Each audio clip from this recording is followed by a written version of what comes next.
think for a few moments now on what it means to say that Jesus suffered.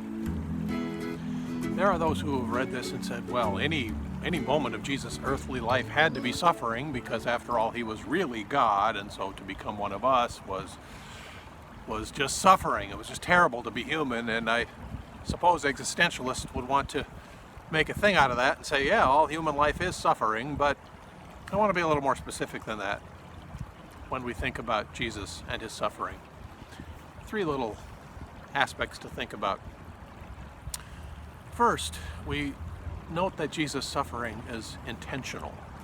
It's not just, he was walking along and happened to trip on the road and he suffered. He had a bad ankle the rest of his life, or some sort of random suffering that of the type that we all experience at some time or another.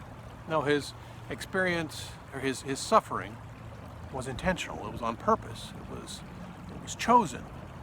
Okay, so that's one thing to remember.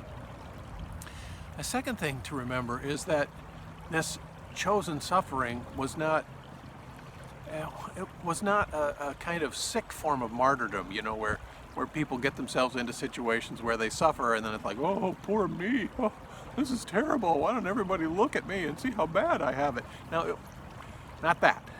It was not that. His suffering was for others' sake, for our sake even, we say, but it wasn't a kind of self-referential. It wasn't all about him. And the third thing that we note about his suffering is that it was part of something greater, not just on our behalf and not just intentional, but something far greater.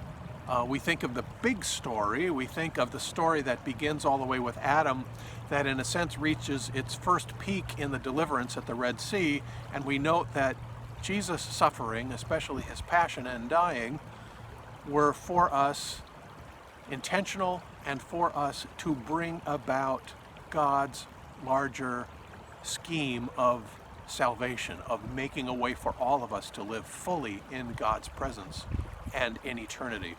So when we think of Jesus' suffering, we don't just think of, poor guy had it bad, or he had a few bad days there on the cross, but it was intentional, it was for our sake, and it was part of something much greater.